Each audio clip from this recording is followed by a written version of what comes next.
मेरा हाथ कभी फ्रीज़ नहीं होता और आज मेरा हाथ फ्रीज़ हो रहा है। इसका मतलब है कुछ ना कुछ सर्दी तो है। हालांकि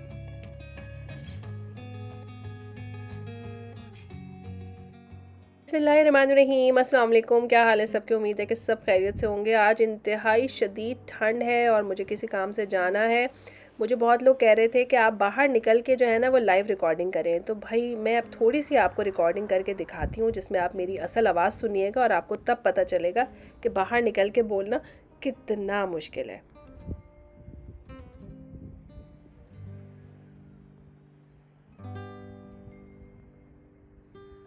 अस्सलाम वालेकुम। कल रात से बहुत शोर है कि -29 होगा आज और मुझे बहुत ज़रूरी एक काम से जाना था और बहुत ज़रूरी था मेरा निकलना, वरना मैं तो दुबक घर में बैठ जाती। बच्चों को मैंने आज छुट्टी कराई और डर के मारे 3 लेयर्स पहन के निकली हूँ कि जम ही ना जाऊँ रास्ते में। तो मैंने ये नोट किया है कि जहाँ जहाँ जैकेट्स और लेयर्स हैं वहाँ तक तो मामला दुरुस्त है, शूज़ भी सही काम कर रहे हैं।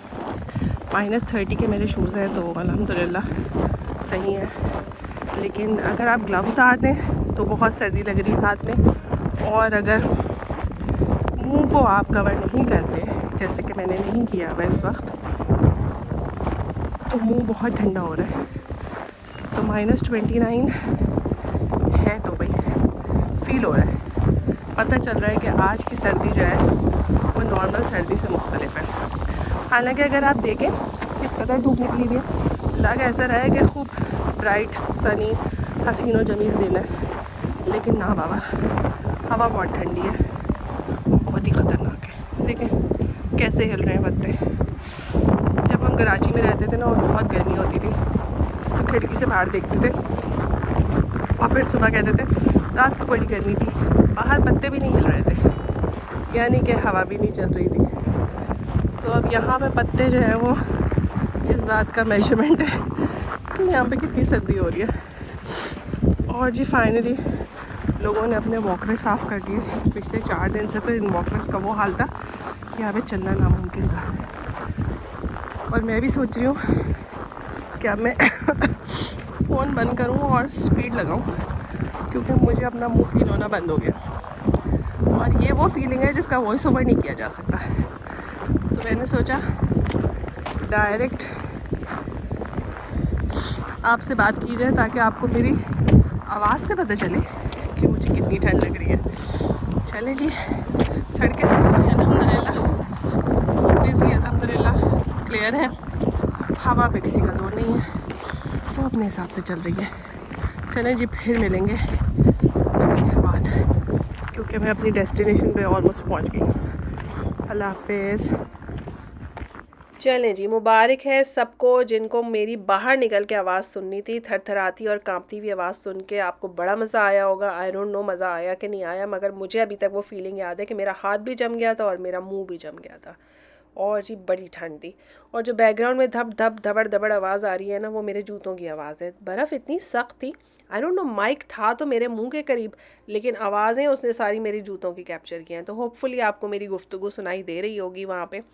और जी यहाँ पर आ गए हैं वापस अपने किचन में। और लास्ट व्लॉग में मैंने आपसे कहा था कि मैंने आलू के पराठे जो हैं वो फ्रीज़ किए हैं और जब भी मैं बनाऊँगी मैं आपके साथ शेयर करूँगी, और देखें कितनी अच्छी तरह से ये पकेंगे। इतने माशाल्लाह बड़े थे ये कि मेरे सारे पैन्स में पूरे ही नहीं आ रहे थे। तो एक बड़े पैन में जो है वो मैंने इसको थोड़ी देर रखा, ज़रा सा वो डीफ्रॉस्ट हुए, उसके बाद थोड़ा सा तेल लगा के इसको ज़बरदस्त सा सेक लिया। बहुत अच्छे क्रिस्पी मज़ेदार गर्मा गर्म पराठे तैयार हो गए इन नो टाइम। अच्छा, इस जो लास्ट व्लॉग था उसके बाद मेरी बात हुई अपनी फ्रेंड से, वो मेरी कुरान पाक की टीचर भी हैं अल्हम्दुलिल्लाह। उन्होंने मुझे बताया कि वो साल साल से ये कर रही हैं। तो माशाल्लाह आप लोग सब कितने टैलेंटेड हैं ना, मैं तो अभी तक सीख ही रही हूँ। तो इंशाल्लाह ताला रमज़ान में मैंने ये पराठे बना के ज़रूर फ्रीज़ करने हैं और जब मैं ये काम करूँगी आपके साथ ज़रूर इसको शेयर करूँगी। और जी हाज़िर हो जाएं वो लोग जो मुझे मैसेज पे मैसेज कर रहे थे कि सबीन आप गोंद के लड्डू बना के दिखाएं, पंजीरी बना के दिखाएं, पंजीरी के लड्डू बना के दिखाएं और मखानों के लड्डू बना के दिखाएं। तो बस आ जाएं, बस अब जिसको इस किस्म की चीज़ की डिमांड थी ना, आज वो सारी पूरी होने वाली है। और ये सब कुछ बनने वाला है मेरे स्टाइल में, क्योंकि आपको पता है कि मैं थोड़ी फ्री स्टाइल हूँ, तो चीज़ें जो हैं वो कॉम्प्लिकेटेड नहीं हैं, आसान है। चलें जी, चलते हैं अपने इंग्रेडिएंट्स की तरफ। और यहाँ पर है गोंद एडिबल गम जिसको कहते हैं। वैसे तो गोंद कतीरा भी मिलेगी आपको और वो भी एडिबल ही होती है, खा सकते हैं उसको, लेकिन हमें वो वाली गोंद चाहिए जिसके ऊपर एडिबल गम लिखा हुआ होगा। ठीक है। उसके अलावा 4 मगज़ भी इसमें डलते हैं, मैंने नहीं डाले हैं मगर लोग शामिल करते हैं।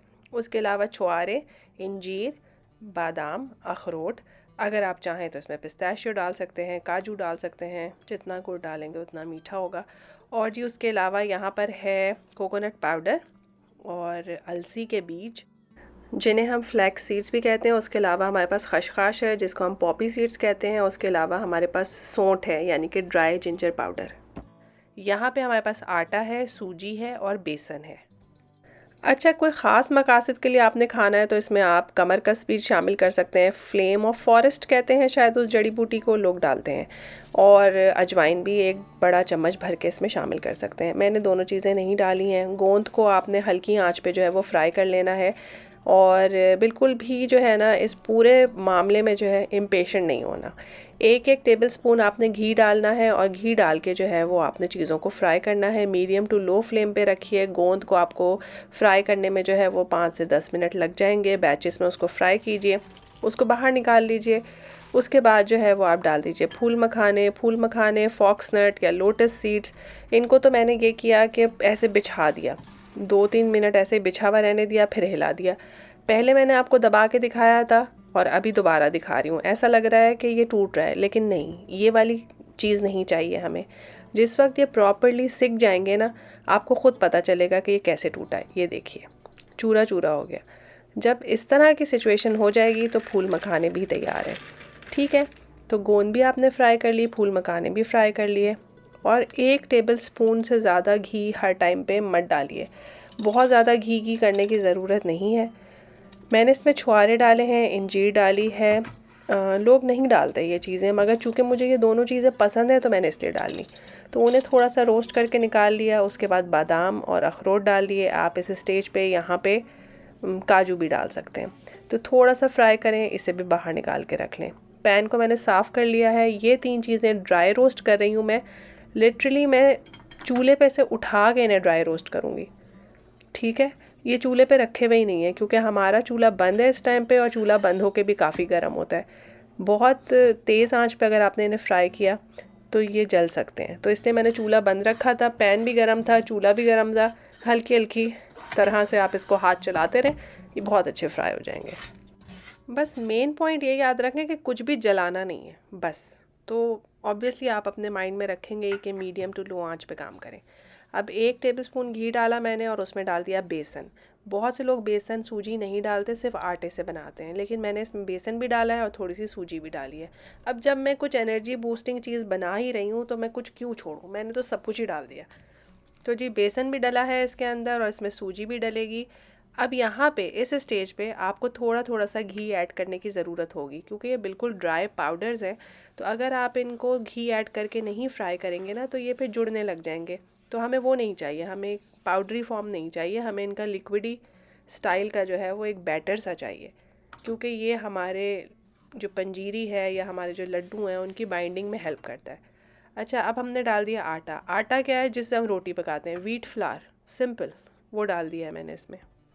अब इसको हल्की आंच पे जो है ना वो मैं भूनती रहूँगी। और यहाँ पे मैंने 1/4 कप पानी लिया है और उसके अंदर मैं 1 पूरा मग भर के जो है, क्या 1 कप भर के गुड़ डाल रही हूँ। अगर आपके पास शक्कर है तो शक्कर डाल दीजिए। अब आप देखें, थोड़ा थोड़ा सा घी ऐड करके आप जब इसे भूनते रहेंगे ना तो ख़ुद ब खुद इसका टेक्सचर जो है वो आपको समझ में आने लग जाएगा कि ये भुन रहा है। इसका कलर चेंज हो जाएगा, इसमें से बड़ी प्यारी सी खुशबू आने लगेगी। ठीक है, बस आपको पता लग जाएगा कि तैयार है। और यहाँ पे जो है वो गुड़ तो मैं कहती हूँ मिनटों सेकंडों की बात है कि फटाफट पिघल जाएगा। कोई शीरा नहीं बनाना है, जैसे ही पिघल जाए दैट्स इट, बस यही था। बहुत से लोग इसमें चीनी शामिल कर देते हैं, तो आप चाहें तो चीनी भी मिला सकते हैं, लेकिन फ़िलहाल मैं गुड़ से बता रही हूँ तो इसी रेसिपी को फॉलो करें। अब यहाँ पे मैंने थोड़ा सा खोपरे का चूरा और डाल दिया है। ये जो है कि ड्राई रोस्टेड खोपरा नहीं है, मतलब नॉर्मल खोपरे का जो पाउडर होता है अनस्वीटेंड, वो मैंने डाल दिया। मुझे खोपरे का ना टेक्स्चर और उसका फ्लेवर बहुत अच्छा लगता है, तो मैं ये सोच रही थी कि खोपरा गर्म होगा ना तो उसके अंदर से उसके ऑयल रिलीज़ होंगे, तो ये बड़ा अच्छा लगेगा, इस आटे के अंदर उसका फ्लेवर आ जाएगा। और यहाँ पर मैंने सौंठ भी डाल दी है और 1 टीस्पून जो है वो पिसी हुई इलायची भी शामिल कर दी है। तो चले जी, वहाँ जैसे जैसे भुनाई का काम हो रहा है, यहाँ पे मैंने सब चीज़ों को पीसना स्टार्ट कर दिया। ये सब ठंडे होने चाहिए, गरम गरम नहीं पीसिएगा। गोंद भी बहुत आराम से पिस जाएगी। हमारे पास गोंद बहुत छोटे पीसेस में है तो आराम से पिस जाती है। अगर आपके पास बड़े पीसेस में है तो थोड़ा सा उसे क्रश कर लीजिए। बहुत पाउडरी फॉर्म मत रखिए, थोड़ा दरदरा रखें ताकि मुँह में चीज़ें तो आएँ, पता तो लगे। लेकिन अगर आपके घर में कोई बहुत पिकी ईटर है तो आप बिल्कुल बारीक कर सकते हैं। अब यहाँ पे मैंने खोपरे के अंदर जो अलसी के बीज डाले थे, वो वाला जो खोपरा है वो मैं छुहारे और इंजीर के साथ बस 1 आध दफ़ा बस घुमा लूँगी, बहुत ज़्यादा नहीं, ताकि अलसी के बीज भी जो है ना वो थोड़े से टूट जाए। खसखस तो ऑलरेडी पाउडर्ड फॉर्म में थी, लेकिन अलसी के बीज के भी छोटे पीसेस हो जाएं। तो अब देख लीजिए, ये इंजीर, खोपरा, अलसी के बीज और खसखस, पता ही नहीं चल रहा ये सब कुछ है। तो यहाँ पे आपके पास जो है ये सारा माल मसाला तैयार हो गया है। बेसिकली ये वो चीज़ें हैं जो आपको दौड़ने, भागने, उछलने कूदने में हेल्प करेंगी। आई डोंट नो करेंगी कि नहीं, लेकिन जब हमारी दादियाँ नानियाँ कहती हैं कि इनमें बहुत पावर है तो बस यकीन रखना चाहिए। तो वहाँ पे जो आटा आपने अच्छे से भून लिया था उसके अंदर अब हमने ये सारा सामान शामिल कर दिया। अब इसको मैं अच्छी तरह से मिक्स कर लूँगी।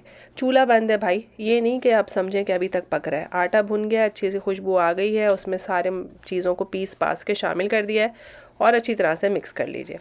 अब जो आपको नज़र आ रहा है ना, ये पंजीरी है बेसिकली। अगर यहाँ पे इस स्टेज में थोड़ा ठंडा होने के बाद आप इसके अंदर चीनी शामिल कर दें तो पंजीरी तैयार है।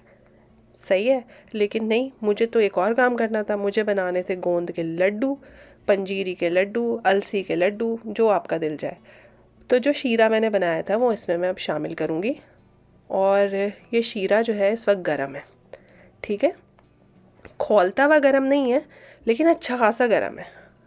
अब आटा भी गरम था आपका, शीरा भी गरम है, तो इसमें जो है वो अब आपने अच्छी तरह से मिक्सिंग कर लेनी है ताकि हर चीज़ जो है वो शीरे में कोट हो जाए। जब तक मीठा नहीं होगा ना, खाने में मज़ा नहीं आएगा, तो ज़रा कोटिंग होनी बहुत ज़रूरी है। तो अभी आपको लग रहा है कि ओहो इन्होंने तो बहुत सारा डाल दिया। अब देखिए मेरा चूल्हा नीचे से गर्म है ना, तो पकता हुआ शीरा ऐसा लग रहा है जैसे अभी भी पक रहा है, लेकिन ये चूल्हा बिल्कुल बंद है इस टाइम पे। अब मैं इसको अच्छी तरह से मिक्स करके छोड़ दूँगी उस वक्त तक कि ये ज़रा ठंडा हो जाए।